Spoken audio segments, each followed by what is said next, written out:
Hi, and welcome to the first unit of our 8-week long course on California state history, the Gold Rush. This first segment is on the California Republic and the Osos, the Bear Flag Republic that is, and how California became a state. This is part one of two. There are going to be two lectures every single segment. So this will be the first one, and let's go ahead and start.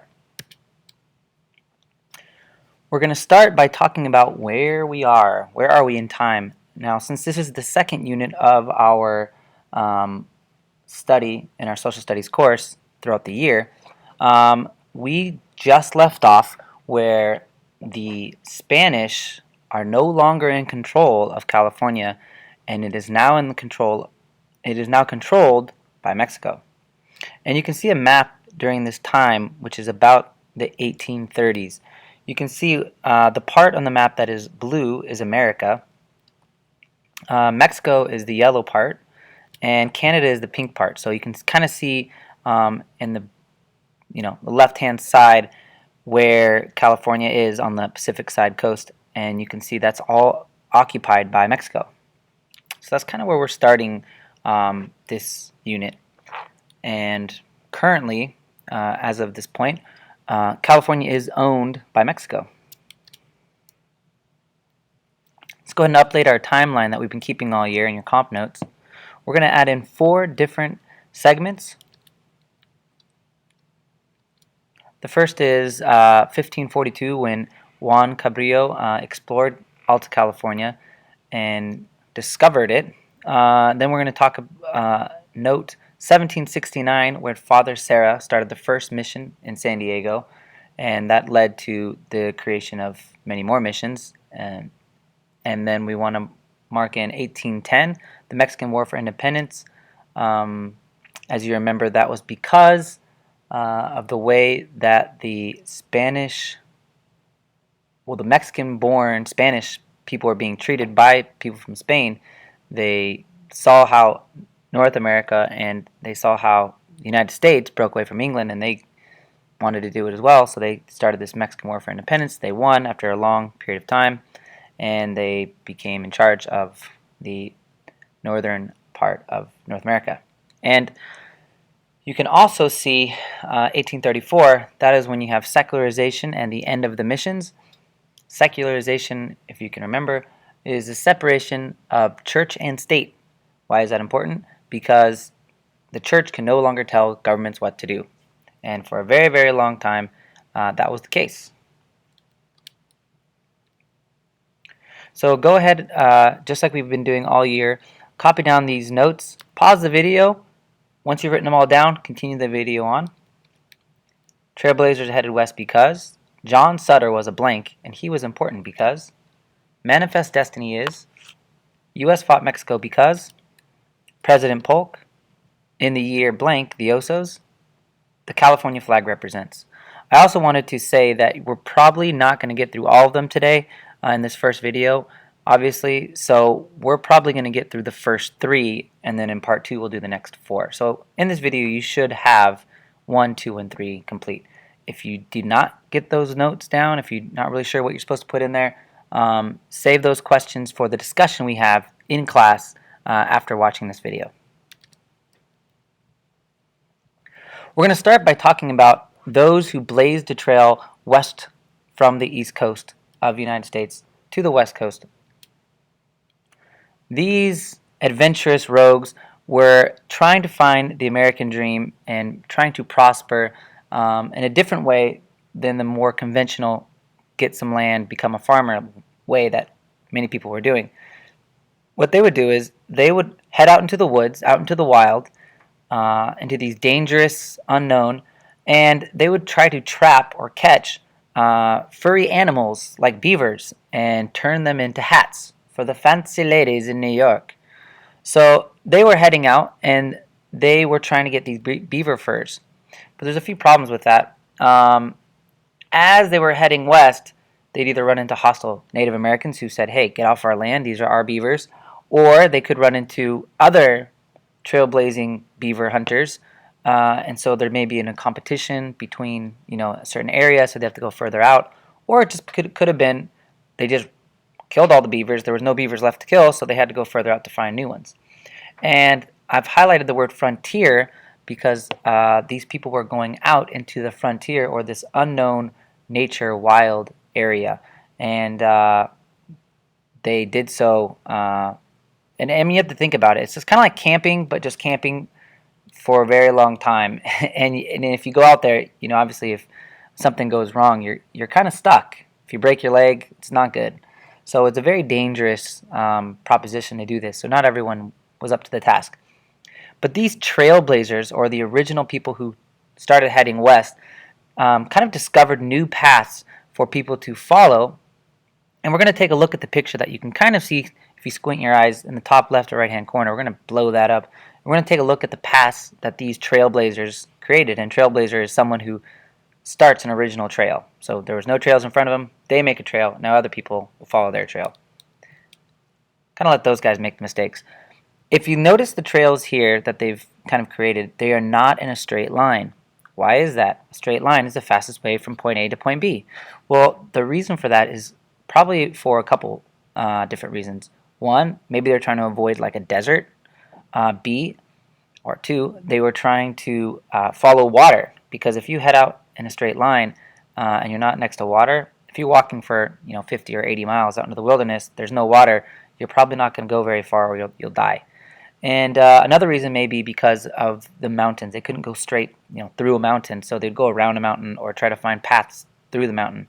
So you can kind of see this central area where the Sierra Nevadas are. There's like a big gap, almost like a big circle right there, because those mountains were in the way. But if you look at the paths, that the red path, kind of in the southern part, closest to Mission San Gabriel, that would actually cut into this kind of Mojave Desert, and it was pretty dangerous. But here's a picture of a beaver skin. These are what they turn those fancy hats into. And on the right, you see a picture of Lewis and Clark. They were America's most famous trailblazers. They were financed by the United States government to kind of head out west, find out what was going on out here, see if there's any opportunities for people, journal and catalog all the stuff they see to find out how long it takes to get to the Pacific Ocean, and kind of report back. They didn't go by themselves, they had a team of people. And if you can see right here, there's a young maiden next to them. I'm probably going to mispronounce this, but it's Sacagawea. She was a interpreter and guide for Lewis and Clark, and really helped them, especially when they came in contact with other Native American groups who may not like these American trailblazers, Lewis and Clark. New Mexicans. So some of these people who trailblazed further and further west, they got to California. Or maybe they took a ship and they came to California that way. Well, they came to California and they were like, wow, we really like it here. It's so beautiful. The weather's great. Good soil. I think I can make a life here. Well, they would show up to live here, but guess what? If you were going to do that, you weren't going to be an American anymore. You were actually going to become Mexican. Why? Because this country was Mexican. California was Mexican before it was American. So these people had to stop what they were doing and become immigrants to Mexico. And one of the most famous immigrants was actually a Swiss immigrant from Switzerland. His name was John Sutter. And basically what he did when he arrived in California in 1839 was he was awarded a large land grant, which means they said, here, John Sutter, here's a bunch of free land. Why would they do that? Why would someone just give someone else a huge plot of land? Well, John Sutter must have been a very good salesman, or very persuasive, because he probably said to these Mexican government officials, hey guys, guess what? I'm going to create this excellent farm, this excellent kind of opportunity for other people to come into California, and there's going to be a lot of jobs, and I'm going to boost the economy, and I'm going to turn this place around. I'm from Switzerland. I know what I'm doing. I'm not just going to waste the land. I'm going to turn it into an economic powerhouse, and it's going to generate taxes, and it's going to bring tourists, and it's going to bring money to California. So give me this land, and I'll turn this place into the next Disneyland. Well, not Disneyland, but you get what I mean. So he created a huge farm on his property and a fort. A fort is, if you remember from kind of like the presidios we were studying before, but basically a fort is to protect a military base. That was at the base or the foothills of the Sierra Nevada mountains. They called it Sutter's Fort. This is where now Sacramento is. So here you see some actual pictures of Sutter's Fort. The color picture is an actual picture today. It doesn't look too impressive. It just little thin white walls, a little house there. It looks almost like a little schoolhouse or something. But back in the day, that was like a very impressive fortress, you could say, in this area because there was nothing else out there. So people used to come to Sutter's Fort looking for jobs or looking for opportunities to work in a farm, or maybe even just live close by, so that way you have a little place of commerce near where in case bad guys came, they could hide in the fort, or you can create some crops and people would try to buy it. So it was kind of like this central area that people went to. And if you see on the top right, that is a drawing of the time. So you can kind of see that it looks pretty similar to what it was back then. Word spreads. So one of the new early immigrants, remember immigrant is someone who comes to a new country, was from the United States. His name was John Marsh, this handsome gentleman in the top and the right and left-hand corners of the screen. He wrote letters to his friends back home talking about how great California was. And because he was so persuasive, everyone started reading these letters and hearing word of mouth like, wow, California sounds like this great land of opportunity. So more and more people came. And so they did. And so these influx of immigrants were called pioneers. Why? Because they were like the first Americans to come to California and say, hey, we want to live here. But guess what?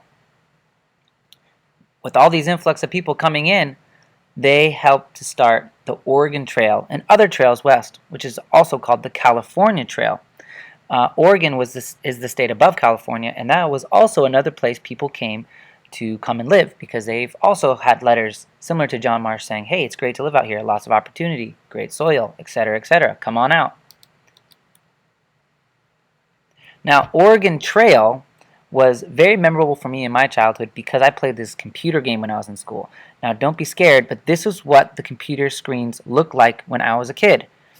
Notice the bottom left-hand screen, the one that says Nicole has dysentery. That was what the computers looked like when I was in 4th grade. And we were playing this game called Oregon Trail, and it was so fun. And I remember thinking as I played it, wow, look at this technology. This is great.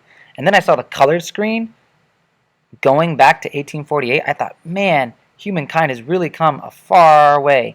Look at this. I can totally imagine what it was like back then. I know we're laughing at this now, but back when I was a kid, that was like big time. And I guarantee when you are my age, you are going to look back at the technology of today and think the same thing I'm thinking. How did I ever play something like this? But realistically, this is a really fun game, and I actually created a game similar to this called the California Gold Rush, and we're going to play that game in the 3rd week. So get ready for that. Manifest Destiny, a very, very important and powerful slogan. You see this picture in the bottom left-hand corner of this angel in white, and she's leading these Americans from the East Coast to the West Coast. And basically what this Manifest Destiny meant was America should own all the land from the East Coast, from the Atlantic Ocean, all the way to the Pacific. Where did they come up with this idea? Well, by 1845, about 700 Americans lived in California. But they wanted to own land. But to do so, they actually had to become Mexican. So, hey, you got here to own farms. I want to be a farmer. I want to own my land. I'm here in California. Sure, just become Mexican. Give up your passport, give up your citizenship to America, and claim allegiance to Mexico. Some people were okay with it. Some people were not okay with it. Also, they had this kind of feeling like, I've been walking from my house in the East Coast all the way to the California, and I kind of still feel like this is our land. This just feels natural to me. All this should be American, and I think God wants us to have it too. So they had this thought of manifest destiny. And if you see here in this map, you can kind of see some of the trails that people created as they went further and further left. The green trail is the Oregon Trail, and then the Pony Express and Transcontinental Railroad. Those we're going to talk about next unit, but that was also a similar way people came further west. All right, we're going to stop right here for today. Go ahead and pause the video. If you need to rewind it, watch it again if you missed any of the notes, and we will catch up with you guys in class. Part 2 will be after this one's done. Thank you guys very much for watching, and have a great day.